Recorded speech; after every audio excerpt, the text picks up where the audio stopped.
So, what a beautiful evening we've had so far with our gorgeous story swap for Bealtaine. And the Storytellers of Ireland are out in strength. It's lovely to see. And, it's been amazing. It's been amazing that stories have developed a new life, an online life during this COVID crisis. But a lot of our beloved traditions are also being challenged. And one of those is the Cape Clear Storytelling Festival that has been going for so long. And the two people that gave birth to that festival are amongst us tonight, and we're absolutely delighted that they're tuning into us all the way from America.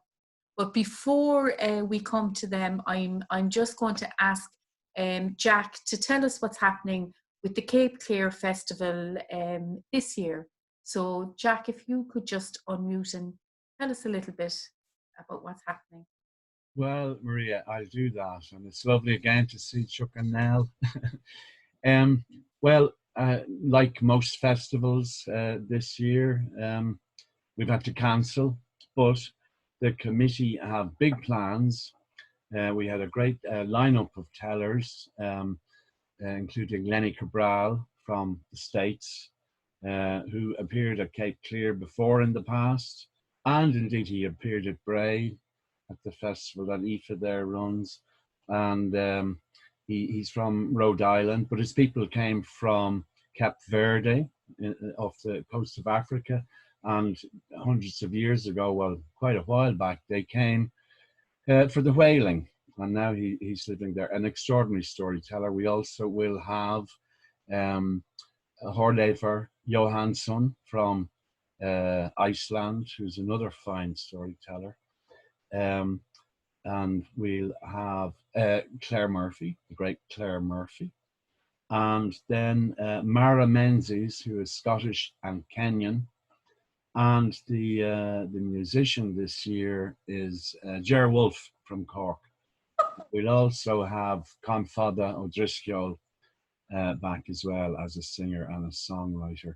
So the festival will happen in a virtual way, and it's the first weekend of September. And for the 3 nights of that weekend, we will have a Cape Clear festival.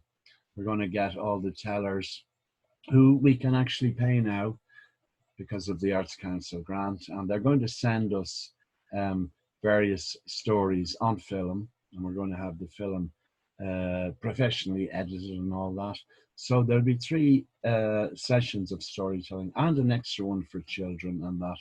And we also hope to include storytellers who appeared in the past, and we're also hoping to get something from the lovely Nell and the fine, brave Chuck there sitting beside her. So people can keep in tune with this, and on the Cape Clear website, Cape Clear Storytelling, and you'll find it there. And we'll have teasers before that between now and September.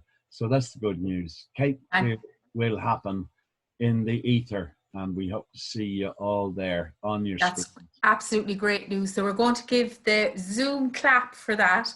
Way! And we're really looking forward to that happening. Before we came on air tonight, the lovely Nell told us that sometimes the magic could happen as you walked along the roads of Cape Clear between the storytelling festivals, and that's where Zoom is coming in this year. It's we can walk virtually together on the Zoom road, and I really hope that the storytellers and all of the people who love story and the tradition of story come out in strength and support the Cape Clear Storytelling Festival. And definitely you have the backing of Storytellers of Ireland. So I'm just going to call on the founders of this festival now, Chuck and Nell, to say a few words of where this great idea came from and their lives organising this festival for so many years. So over to you now, Chuck and Nell. I had the first idea to found a festival on Cape. I thought I better check with everyone on the island. And I did that, went to every house, I was welcomed in. And I was regularly asking the question, why aren't you telling stories anymore? And the usual answer was this: when the fella with one eye sat down in the corner, we stopped telling stories to each other. And I wondered, the fellow with one eye, I never met him, I don't think. Well, who is he?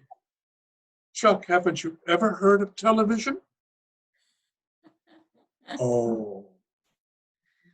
And I cottoned on. I said, okay. And then we got the Storytelling Festival going. But thanks to people like Jack, Kate, Nuala, yes. Part of people who participated in the Story Festival. What was the first year? 1994, I think. 92. 94 was the first festival. We started planning for it in 92. Amazing. It's gone on regularly ever since. Yeah. It was canceled one year because of, I don't remember. The foot and mouth disease. And this year, what's happening, Jack, now? COVID. So we're in the lockdown, Yeah. if it'll be finished in time. But Nell, I just wanted to come to you as well. I remember quilts on the wall in Cape Clear, and I see your lovely quilt behind you. Could you tell us what the story with the quilt was with the Storytelling Festival? Well, the quilts, the one we have here is an inherited piece from Chuck's elbow aunt. She was never a part of the family, except she was as close as the family, just not by blood. And that's where we got this quilt. But Cape had a lovely quilt maker, Christine Sawyer, who spent a number of years also directing the festival. And she used to make sure that the tellers were backed up with something that felt like a bright and warm piece of home, which would be an old quilt. And that's where the quilts came from. Wow, what a great tradition. I love talking to you about the little bits of history between the stories. It's like, kind of these fillers between the sandwiches. So the lovely quilt story. And you were telling us about the walking along the island and talking to one another. And can you just tell us that again, if you don't? There was a lovely fella, they called him Michael the King. He was Mihal Ruskiol. He's no longer with us. And he was the one who told us that before they had the cars, and they'd all would head down to the pub of a Saturday night or perhaps a Sunday evening, if that was permitted. And they would tell tales on their way. And it took them a good while to get to the pub, which meant that you had to spend less, but you heard the good stories. And by the time the evening was over, they were all going home, and they just started to warm up with the storytelling. It took them even longer to walk up the hill because they had more stories to share with one another. And that's what he said he missed about life on the island when the cars came. Yeah. That they no longer had the opportunity to have all that time coming and going to tell the stories. And I think it's kind of ironic that, thinking of Patty Burke's story about the television and the one eye, that this year you folks are making the festival happen anyway, Jack, because you're bringing in that old technology. So the fellow that sits in the middle of the desk is going to bring it to us. That's wonderful. Thank you. Thank you so much, And I suppose just on that note, I've been talking to so many storytellers over the last few months, and they say it's very strange not to get a reaction. So on these Zoom things, Nell, you don't get a reaction straight away. We're doing this instead of clapping, for example, and we don't get to chat about the story afterwards.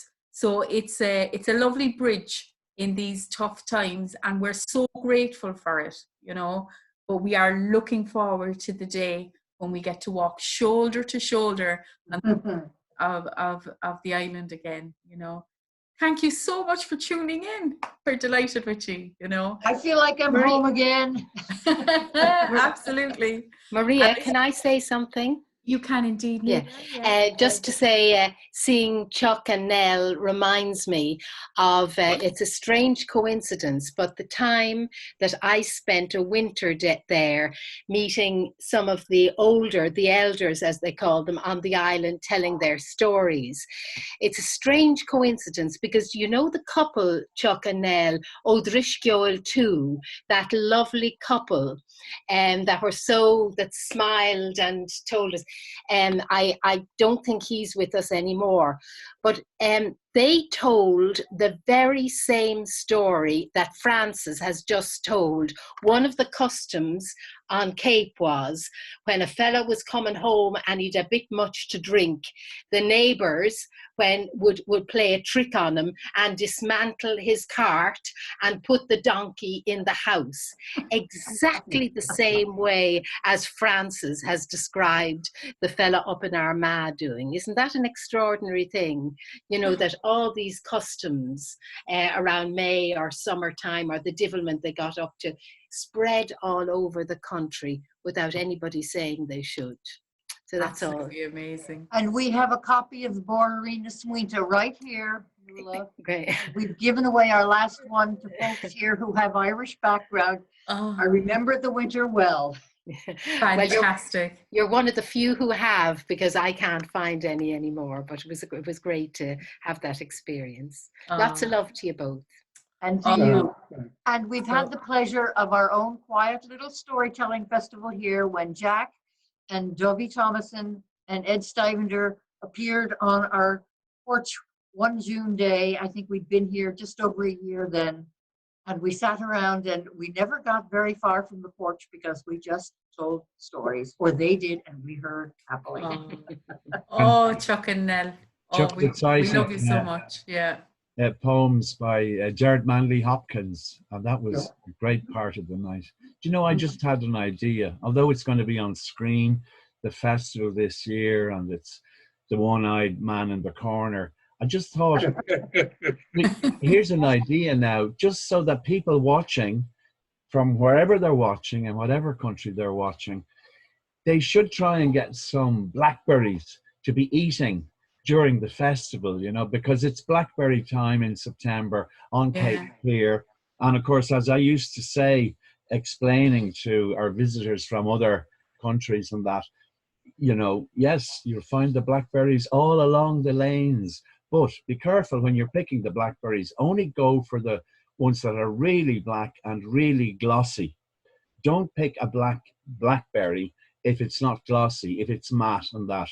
Forget about that. And whatever you do, don't eat the red ones, because the red ones are still green. I love it. Okay, so everybody out there, everybody in the world, we're making an appeal for you to stand behind us, to stand behind the Cape Clear Storytelling Festival, and just look at the love of stories and where it brings us and how it knits the world together, because we have people who have tuned in from all over the globe for this, and let's carry that on now, and let's stay connected as we stay apart. Mwah.